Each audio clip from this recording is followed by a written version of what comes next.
Important है, short term loans हो advances हो या लॉन्ग टर्म लोन्स एडवांसेस हो, दोनों एसेट है, एडवांस आ गया ना एसेट है, दोनों यहीं आएंगे, दोनों अगर एडवांसेस बढ़ रहे हैं तो माइनस, एडवांसेस घट रहे हैं तो पैसा वापस आ रहा है तो ऐड, समझ आ गई बात। एडवांसेस बढ़ रहे हो तो पैसा जा रहा है, एडवांसेस घट रहे हैं तो पैसा, short term loans advances current asset होते हैं, यहीं आएगा इन्वेस्टिंग में, लोन्स एडवांसेस है इन्वेस्टिंग इक्विटी, चाहे शॉर्ट टर्म हो या ऐसे ही बच्चों बैंक ओवरड्राफ्ट और कैश क्रेडिट, ये फाइनेंसिंग करंट लायबिलिटी होते हैं, यहीं आएगा, याद रहेगा ये बात।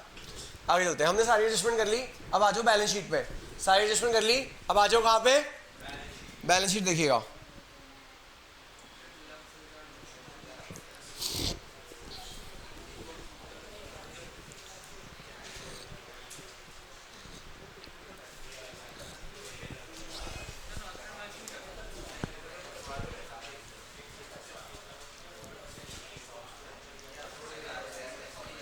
जो देखिएगा बैलेंस शीट में शेयर,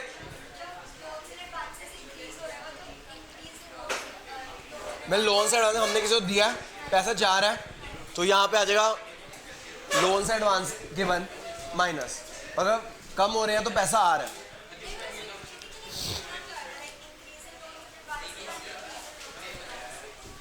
लोन से एडवांस हम देते हैं गिवन एडवांस। हाई जो आगे देखिएगा शेयर कैपिटल बैलेंस शीट में आ जाएगा, बैलेंस शीट में आ जाएगा, बैलेंस शीट में आ जाओ, शेयर कैपिटल है 11 से 19 हो गया, जी हाँ जो शेयर कैपिटल 11 से 19 हो गया। Issue of share capital, issue of share capital कौन सी एक्टिविटी होती है, issue of share capital finance activity होती है, issue of share capital finance activity होती है, issue of share capital finance activity होती है, issue of share capital finance activity होती है, कितना है जी issue of share capital, balance sheet देख रहे हैं 11 से 19 हो गया 8 lakh, issue of share capital finance activity होती है। Reserve supply note 1, reserve supply note 1 profit loss है 2 लाख से 160 हो गया, 2 लाख से 160 आ गया नोट 1। हाँ जो नोट 1 यहां पे आ जाएगा जो profit loss negative balance 40, profit loss negative balance, ठीक है जी, प्रॉफिट लॉस नेगेटिव बैलेंस। आगे चलते हैं जो लॉन्ग टर्म बोरिंग हम 1 लाख से 1 लाख हो रहा है, कोई चेंज नहीं है। शॉर्ट टर्म बोरिंग हम डील कर चुके हैं नोट 3 नहीं नोट 3, शॉर्ट टर्म बोरिंग नहीं किया। शॉर्ट टर्म बोरिंग में वो देखो short term borrowing current liability है, उसमें डिवेंचर कर चुके हैं, लेकिन बैंक ऑर्डर रहता है, क्या रहता है, बैंक ऑर्डर 230 से 250 हो रहा है, बैंक ऑर्डर 230 से, तो raising of bank order is a financing activity, raising of bank order is a, raising of bank order is a financing activity, raising of bank order is a, raising of bank order is a financing activity, raising of bank order is a, short term provision note 4 है, short term provision note 4 है, provision tax, वो जो provision tax की कोई adjustment दे रखी, provision tax की कोई adjustment दे रखी, अगर प्रोविजन टैक्स की कोई एडजस्टमेंट नहीं दे रखी तो पिछले साल का पेड हो जाएगा, पिछले साल का, पिछले साल का, हाँ जी जो पिछले साल का पेड हो जाएगा, पिछले साल का, हाँ जी पिछले साल का पेड हो जाएगा और करंट ईयर का नोट 1 में ऐड हो जाएगा, करंट ईयर का नोट 1 में ऐड हो जाएगा।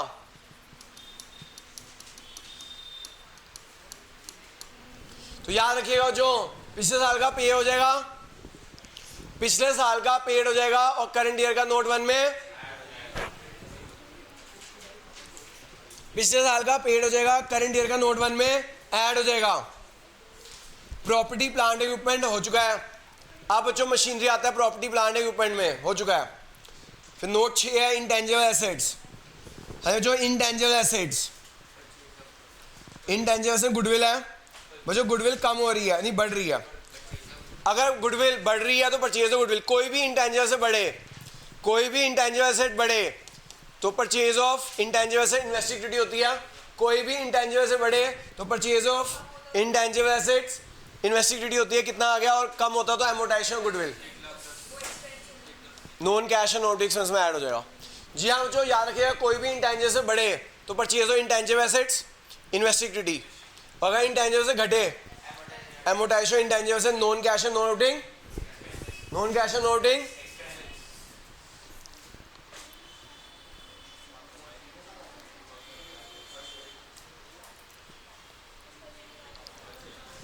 है जो, अब आ जाइए करंट एसेट्स पे। अब आ जाइए वो जो करंट एसेट में करंट इन्वेस्टमेंट दे रखी है, करंट एसेट में करंट इन्वेस्टमेंट दे रखी है।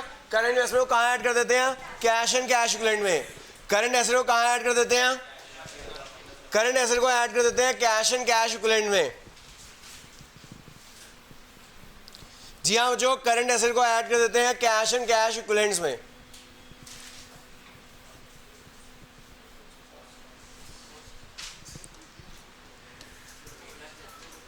है जो करंट एसेट को ऐड कर देते हैं कैश एंड कैश इक्विवेलेंट में।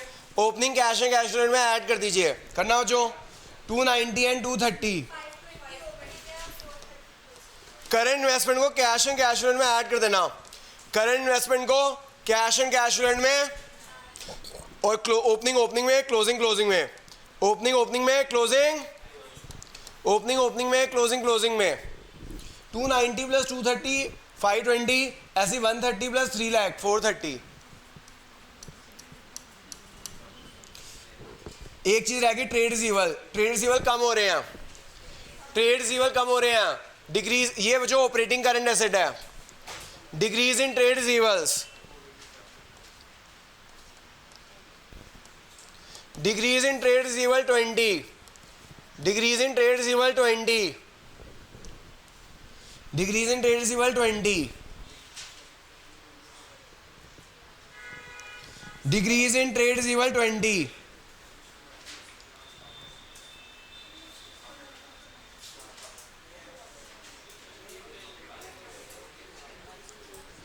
बस बच्चों यहां पे आ जाएगा, कितना आ गया?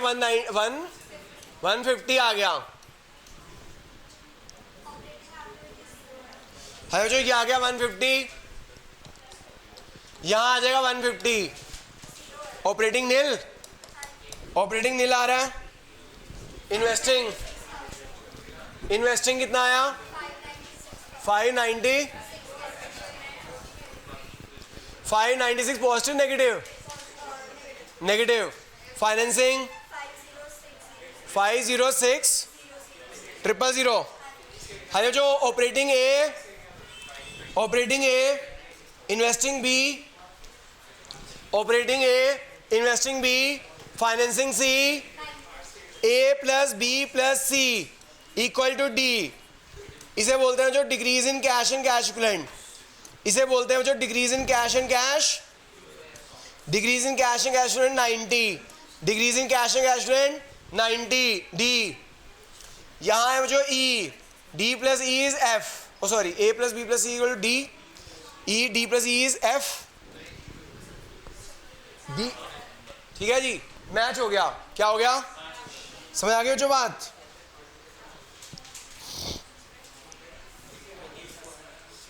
किसी बच्चे को डाउट है? हाँ जी मैडम। क्या मैडम? मैं एसी चलाया था, बच्चों ने बंद करवा दिया। हो गया ना, हम बीमार हो रहे हैं।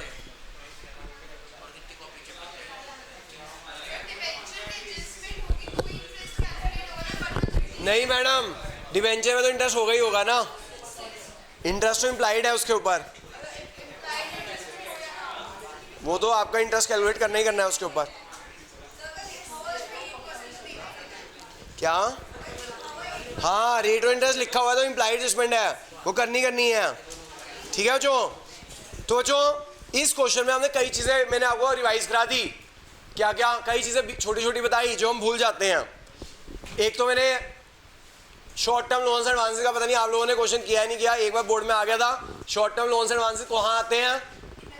इन्वेस्टिंग में। और लॉन्ग टर्म लोन्स एडवांसेस भी कहाँ आते हैं? ठीक है, होते करंट एसेट हैं लेकिन आते कहाँ हैं? इन्वेस्टिंग में। ये बात याद रखना। फिर बैंक ओवरड्राफ्ट और कैश क्रेडिट करंट लायबिलिटी होते हैं लेकिन आते कहाँ हैं? फाइनेंसिंग में आते हैं। ओके, और क्या बताया मैंने? कोई नई चीज़? उसका जब एडजस्टमेंट करोगे तो किस बात का ध्यान रखना कि भैया बुक वैल्यू दे रखी है, कॉस्ट दे रखी है। किस बात का ध्यान रखना? बुक वैल्यू दे रखी है, कॉस्ट दे रखी है। ठीक है, हाँ सर। बेटा current investment cash and cash equivalent में ऐड कर देते हैं। Opening cash and cash equivalent में ऐड कर देते हैं। ओपनिंग में ऐड कर दी बच्चे, क्लोजिंग में ऐड कर दी। ठीक है,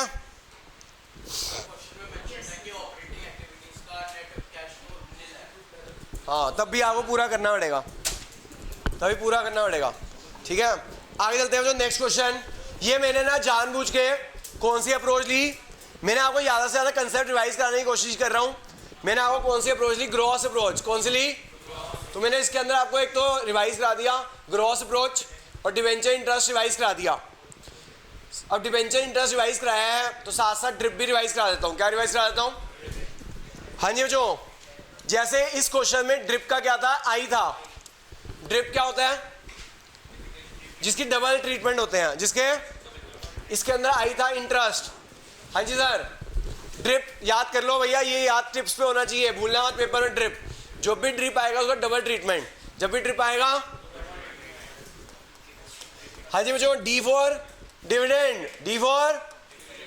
अब डिविडेंड भी रिवाइज कीजिएगा। डिविडेंड भी दो तरह के होते हैं, सुनो भैया। जितनी ना शांत रहोगे जल्दी खत्म होगी क्लास, जितनी घर जाके रिवाइज करोगे, इसलिए शांति बनाए रखो, घर जाओ जल्दी पढ़ो। D for dividend, D for बच्चों डिविडेंड एक होता है पेड, एक होता है डिविडेंड पेड और एक होता है डिविडेंड रिसीव्ड। एक होता है डिविडेंड पेड और एक होता है डिविडेंड। बच्चों हो सकता है डिविडेंड रिसीव इंप्लाइड इन्वेस्टमेंट हो जाए, इन्वेस्टमेंट के साथ 10% लिख दे, इन्वेस्टमेंट 10% इन्वेस्टमेंट लिख दे। वो इन्वेस्टमेंट हम शेयर्स और डिवेंचर्स में करते हैं, तो उसमें जो 10% क्या है, इंटरेस्ट क्या वो है, डिविडेंड है। तो जो डिविडेंड पेड, अब डिविडेंड पेड दो तरह का होता है। अब डिविडेंड पेड दो तरह का होता है, एक होता है कौन सा, प्रपोज डिविडेंड। एक होता है वो जो प्रपोज डिविडेंड और एक क्या होता है, इंटरिम डिविडेंड होता है। एक होता है प्रपोज डिविडेंड और एक होता है इंटरिम डिविडेंड। जी हाँ बच्चों, एक होता है इंटरिम डिविडेंड और एक क्या होता है, प्रपोज डिविडेंड। बच्चों प्रपोज डिविडेंड कौन सा लेना होता है, प्रीवियस ईयर लेना है। इग्नोर क्या करना है, याद रखिएगा, याद रखना, भूलना जाना कि प्रपोज डिविडेंड प्रीवियस ईयर का लेना है। इग्नोर कौन सा, ignore current year, ignore current year. जी हाँ, propose dividend previous year, ignore. Interim dividend कौन सा लेना है, take current year interim dividend, take current year. वैसे करंट ईयर दे रखा होता है, कभी कभी कंफ्यूज करने के लिए प्रीवियस ईयर का भी दे देते हैं। अगर दे रखा हो प्रीवियस ईयर का तो इग्नोर कर देना, अगर एक ही दे रखा तो करंट ईयर का ही होगा। अगर प्रीवियस ईयर का दे रखा हो तो इग्नोर कर देना। वैसे इंटरिम डिविडेंड एक ही साल का दे रखा होता है, लेकिन कभी कभी कंफ्यूज करने के लिए प्रीवियस ईयर का भी दे देते हैं। तो याद रखना, प्रपोज डिविडेंड लेना है पिछले साल। पी फॉर, ये तो बड़ी अच्छी टेक्निक है, P for propose dividend, P for previous year. तो प्रपोज डिविडेंड प्रीवियस ईयर का, इंटरिम डिविडेंड उल्टा करंट ईयर का, इंटरिम डिविडेंड उल्टा। ट्रीटमेंट दोनों के सेम है, ट्रीटमेंट दोनों के सेम है। है जो ट्रीटमेंट दोनों के सेम है।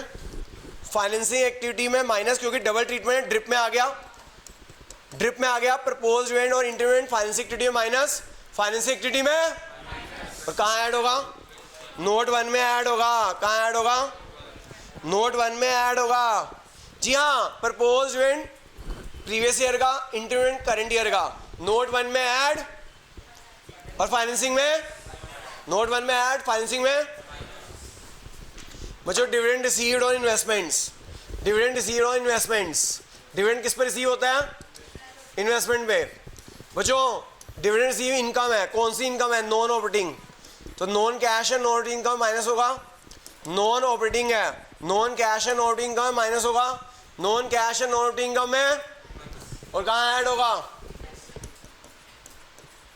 और इन्वेस्टिंग एक्टिविटी में ऐड हो जाएगा, इन्वेस्टिंग एक्टिविटी में ऐड हो जाएगा। भूलना मत क्या कि भैया dividend receive non operating income minus होगा, इन्वेस्टिंग एक्टिविटी में ऐड होगा। हो सकता है जो क्वेश्चन में एडजस्टमेंट में लिखा हो डिविडेंड रिसीव्ड, या फिर ऊपर लिखा हो 10% इन्वेस्टमेंट शेयर्स और 10% इंप्लाइड एडजस्टमेंट है, इस पर डिविडेंड मिलना है। इन्वेस्टमेंट के रूप में भी तो दे सकता है 10, जैसे डिबेंचर के आगे लिखता है रेट ऑन इंटरेस्ट, ऐसे इन्वेस्टमेंट के आगे भी लिख सकता है 10% इन्वेस्टमेंट इन शेयर्स। तो शेयर्स में तो डिविडेंड मिलेगा और डिबेंचर में तो इंटरेस्ट मिलेगा। अब अगर शेयर्स है तो डिविडेंड होते हैं, डिबेंचर्स है तो इंटरेस्ट होता है। इन्वेस्टमेंट किस में किया वो देखना पड़ेगा ना। अगर लिखा हुआ इन्वेस्टमेंट शेयर्स तो डिविडेंड है, इन्वेस्टमेंट इन डिबेंचर तो इंटरेस्ट है। नीचे भी एडजस्टमेंट में दे सकता है डिविडेंड रिसीव, ऊपर भी इंप्लाइड भी दे सकता है। हाँ जी, हो गया नो डिविडेंड का ट्रीटमेंट। ड्रिप का क्या सिग्निफिकेंस है, जो ड्रिप होते हैं उसका डबल ट्रीटमेंट होता है, तो इनका ध्यान रखने वाली बात है कि डबल ट्रीटमेंट करके आना है। क्या करके आना है? ठीक है जी, ये चार्ट दिमाग में बिठाने हैं। आगे चलते हैं जी, कर दो रेस। आर, आर क्या बच्चों? हाँ जी बच्चों, आर है रेंट रिसीव्ड। जी हाँ बच्चों, आर क्या है?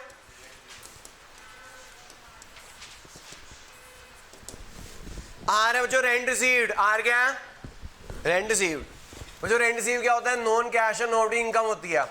रेंट रिसीव क्या होता है? Non cash and non operating income होती है। Rent receive non cash and non operating income होती है।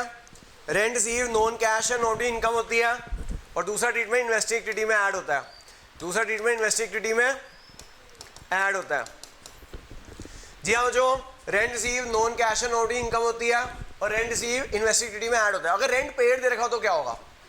कुछ नहीं होगा, वो ऑपरेटिंग एक्सपेंस होता है। वो क्या होता है? हमें ऑपरेटिंग एक्सपेंस और ऑपरेटिंग इनकम को इग्नोर मारना होता है इनडायरेक्ट मेथड में।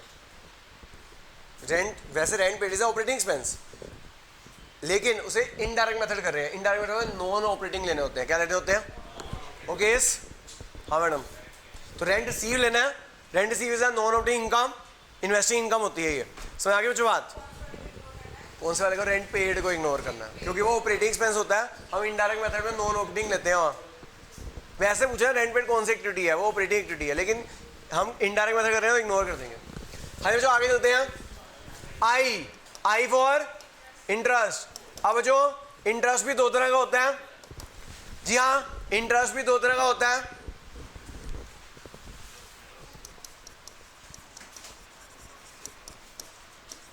जी हाँ बच्चों, इंटरेस्ट भी दो तरह का होता है। एक होता है इंटरेस्ट रिसीव्ड ऑन इन्वेस्टमेंट्स। अगर आपने डिवेंचर में इन्वेस्टमेंट किया तो जो ऐसे लिखा हो सकता है 10% इन्वेस्टमेंट डिवेंचर्स या 10% इन्वेस्टमेंट, ठीक है ना, इम्प्लाइड एडजस्टमेंट हो सकती है। या फिर interest paid on debenture loan हो सकता है। Interest paid on debentures and loans हो सकता है। Interest paid on debenture and loans हो सकता है। तो जो अगर इंटरेस्ट ही हो इन्वेस्टमेंट है तो क्या होगा? It is a non operating income. It is a non operating income होता है जी। ये जो नॉन ऑपरेटिंग इनकम में माइनस हो जाता है, ये नॉन ऑपरेटिंग इनकम है। और क्या होगा? है इन्वेस्टिंग एक्टिविटी में ऐड। इन्वेस्टिंग एक्टिविटी में ऐड, इन्वेस्टमेंट लिखा हुआ है भाई, ऊपर लिखा है मैंने इंटरेस्ट ही होता है इन्वेस्टमेंट पे, तो इन्वेस्टिंग एक्टिविटी, तो नॉन ऑपरेटिंग इनकम माइनस और इन्वेस्टिंग एक्टिविटी में ऐड। हाँ जी, जो interest paid on debenture and loans, interest paid on debenture and loan, एक तो फाइनेंसिंग एक्टिविटी है ये, एक तो फाइनेंसिंग एक्टिविटी में माइनस। अभी हमने क्वेश्चन किया था, अभी जो interest paid on debenture question किया था ना, जिसमें 14,000 आया था। Interest paid on debenture financing activity में माइनस किया और दूसरा ट्रीटमेंट क्या किया? Non cash and non operating expense में ऐड किया। Non cash and non operating expense में, non cash and non operating expense में ऐड किया। Non cash and non operating expense में ऐड किया। तो जो ड्रिप के डबल ट्रीटमेंट होते हैं, ड्रिप के लास्ट पीरियड अम्पशन। अब जो पीरियड अम्पशन में ना एक देखना पड़ेगा कि क्या पीरियड अम्पशन बैलेंस शीट में दे रखा है। जो अगर पीरियड अम्पशन बैलेंस शीट में दे रखा तो उसका सिंगल ट्रीटमेंट होता है, तो वो फाइनेंसिंग एक्टिविटी में माइनस होता है ओनली।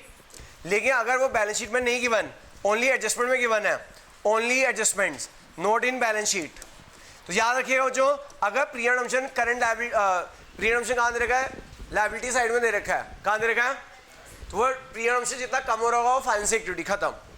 अगर पीरियड अम्पशन बैलेंस शीट में दे रखा है, कहाँ दे रखा है? तो जितना कम हो रहा है कहाँ आ जाएगा? जितने से कम हुआ फाइनेंसिंग एक्टिविटी, जितने से कम हुआ। लेकिन अगर पीरियड अम्पशन बैलेंस शीट में नहीं दे रखा, ओनली एडजस्टमेंट में दे रखा है, ओनली, तो उसका डबल ट्रीटमेंट होगा।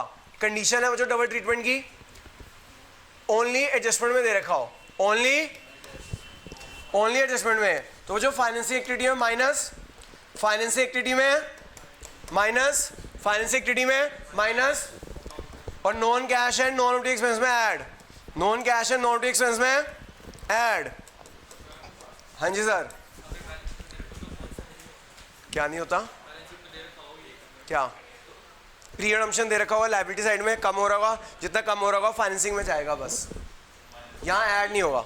अगर बच्चों पीरियड अम्पशन बैलेंस शीट में दे रखा है तो सिर्फ फाइनेंसिंग एक्टिविटी में माइनस होगा, नॉन कैश एंड ऑपरेटिंग में ऐड नहीं होगा। लेकिन एडजस्टमेंट में दे रखा है और बैलेंस शीट में नहीं दे रखा तो डबल इफेक्ट होगा। ठीक है, तो दोनों में दे रखा है, दोनों बैलेंस शीट में दे रखा है, वो तो फिर उसकी इन्फॉर्मेशन है, फिर आपका फाइनेंसिंग में ही माइनस होगा।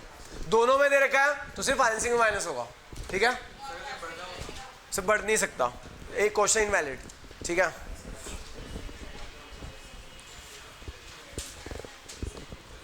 हाँ जी बच्चों, मैंने ड्रिप भी रिवाइज करा दिया, ठीक है। आगे चलते हैं, अगला क्वेश्चन कराने जा रहा हूँ। मैंने अगर दोनों में दे रखा हो तो एक ही ट्रीटमेंट होगा फाइनेंसिंग।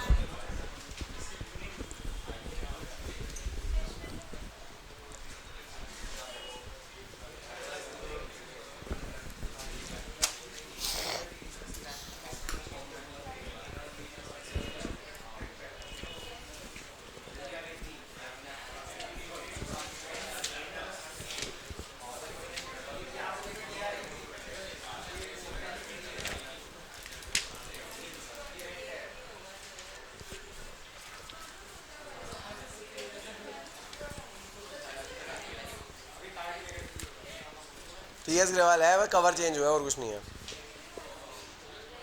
अरे कवर चेंज है, बुक वही है भाई, थर्ड बुक ही आती है, पहले फर्स्ट और थर्ड ही तो आती है।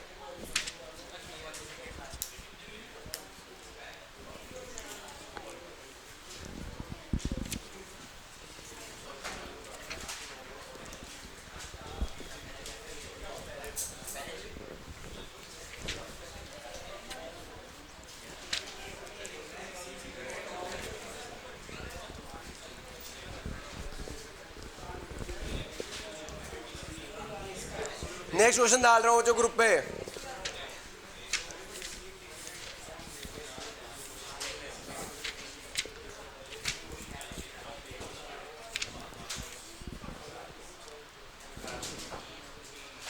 है जो ये भाई, ये इतना बड़ा क्वेश्चन ऐसे आएगा नहीं। मैंने क्वेश्चन क्यों करा रहा हूँ, ताकि ज़्यादा से ज़्यादा कंसेप्ट कवर हो जाए। पेपर में 2 एडजस्टमेंट से ज़्यादा नहीं आएगी, तो आप कहोगे 5 एडजस्टमेंट वाली क्यों करा रहा हूँ, ताकि ज़्यादा से ज़्यादा कंसेप्ट एक ही क्वेश्चन में कवर आ जाए। आप जब सैम्पल पेपर करोगे तो आपको कॉन्फिडेंस आएगा 2 एडजस्टमेंट से ज़्यादा नहीं आ रही। रोज़ का एक सैम्पल मिनिमम करना है। फिर भी भाई 50वीं फोटो खींच के भेजियो, ये वाले क्वेश्चन की फोटो खींच के भेज दे, 50th क्वेश्चन की जल्दी से मेरे को। अगला क्वेश्चन आ रहा है जो ग्रुप पे, आप तक तो फॉरवर्ड बना लो। जब तक क्वेश्चन ग्रुप में आ रहा है फॉरवर्ड बना लो, अगले क्वेश्चन का फॉरवर्ड बना लीजिएगा। हाँ 50th क्वेश्चन भेज दे बच्चों। मैंने 50th क्वेश्चन इसलिए चुना है ताकि ज़्यादा से ज़्यादा एडजस्टमेंट कवर हो जाए, क्योंकि भैया टाइम कम है, मैं कम टाइम में ज़्यादा से ज़्यादा कंसेप्ट कवर कराना चाहता हूँ।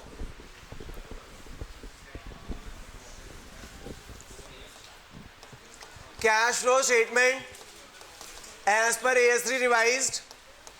बच्चों आप, मैं वैसे 12-1 बजे तक तो जाग ही रहा हूँ, कोई डाउट हो तो 12-1 बजे तक तो पूछ सकते हो सकता है ज़्यादा भी जाग लूँ। पूरी रात आप डाउट पूछते रहना, जब भी मैं रात को उठता भी हूँ मैं डाउट क्लियर कर देता हूँ वॉइस मैसेज से, तो आप पूरी रात डाउट पूछ सकते हो। पूरी रात के लिए अवेलेबल हूँ, अगर बीच में उठता रहूँगा डाउट क्लियर करता रहूँगा, तो आप शर्माना मत, पूरी रात डाउट पूछ सकते हो। एज पर AS3 रिवाइज्ड, इसलिए मैं आज सेपरेट रूम में सो रहा हूँ ताकि बाकी लोग डिस्टर्ब ना हो तुम्हारे लिए, ठीक है जी। जैसे ही मैसेज भेजेगा जवाब देने की कोशिश करूंगा। आप फॉरन ना लो भाई।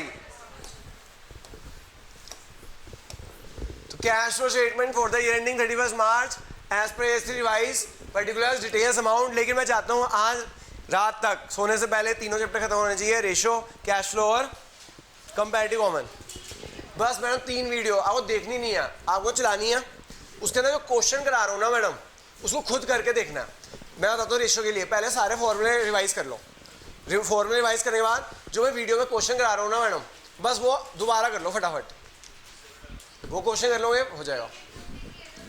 हाँ मैडम 1 घंटे किया। क्या पढ़ना है मैडम कैश फ्लो में क्या करना है, मैं अभी ना आपको क्वेश्चन मार्क करा दूंगा, ये 2 क्वेश्चन दोबारा कर ले, जो क्वेश्चन मैं अभी करा रहा हूँ उसको दोबारा कर लेना बस, ठीक है। उसमें सारे कंसेप्ट मैं कवर करा दूंगा।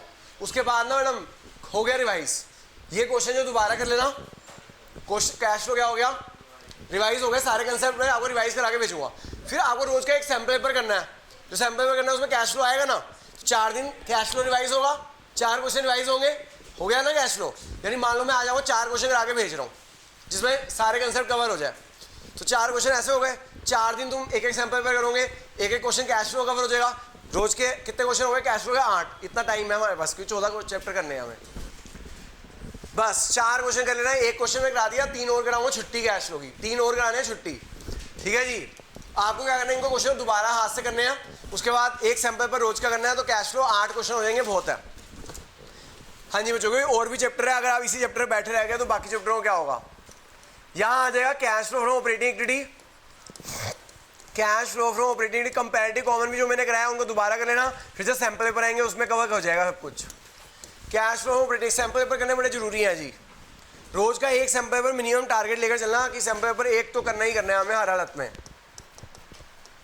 Net profit before tax dividend reserve and extra ordinary item, net profit before tax dividend reserve and extra ordinary item, add कर देना non cash and not expense, add कर देना non cash and not expense, और less क्या कर देना? Non cash and not income.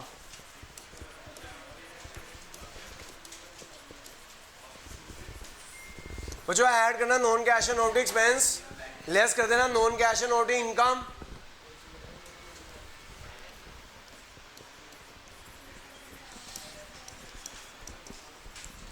ये आ जाएगा जो profit before working capital changes, ये आ जाएगा profit before working capital changes. फिर आता है cash flow from operating activity before tax, cash flow from operating activity before tax, cash flow from operating activity before tax. इसमें क्या minus करते हैं हम? Tax paid. फिर जो एक्स्ट्रा ऑर्डिनरी आइटम हो तो वो करते हैं, लेकिन इस क्वेश्चन में एक्स्ट्रा ऑर्डिनरी आइटम है नहीं, मैंने देख लिया। एक्स्ट्रा ऑर्डिनरी आइटम का आखिरी में क्वेश्चन करा दूंगा आपको। ठीक है बच्चों। फिर यहाँ आता है cash flow from investing activity, cash flow from investing activity,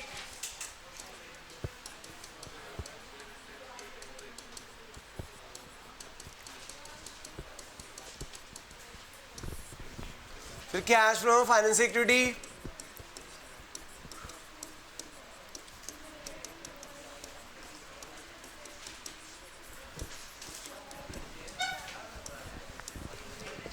फिर आता है जो opening cash and cash equivalent,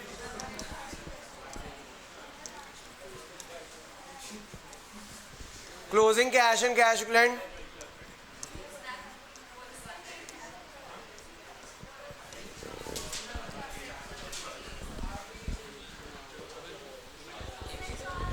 ठीक है जो cash flow operating, cash flow investing, cash flow from financing.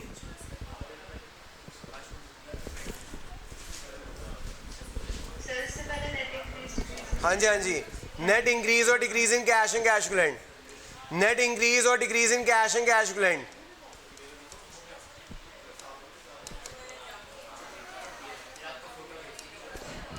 कोई नहीं, मैं ऐसे कर लेता हूँ ना। हाँ बच्चों देखो जी प्लीज, हम एडजस्टमेंट कर रहे हैं बच्चों। पहले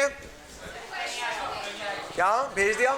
भेजा नहीं? अच्छा ग्रुप पे नहीं भेजी, सॉरी।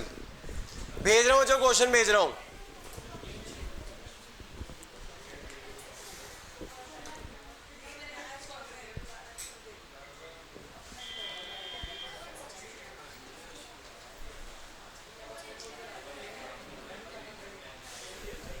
भेज दी बच्चों, ग्रुप पे भेज दी, मिल गई? ग्रुप पे भेज दी। तो जो हम एडजस्टमेंट से स्टार्ट करेंगे,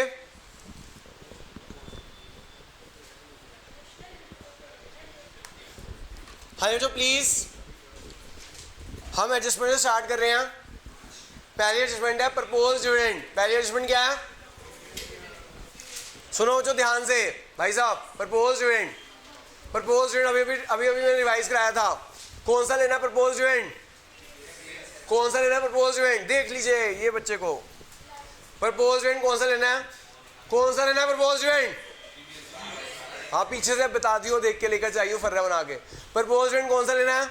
प्रीवियस ईयर। कौन सा लेना है? कौन सा है प्रीवियस ईयर? 2022। 2022 का प्रपोज डिविडेंड है 50,000। कितना है? 50,000। 2022 का प्रपोज डिविडेंड है 50,000। प्रपोज डिविडेंड का ट्रीटमेंट अभी लिखवाया मैंने, पिछले साल का पे कर देना।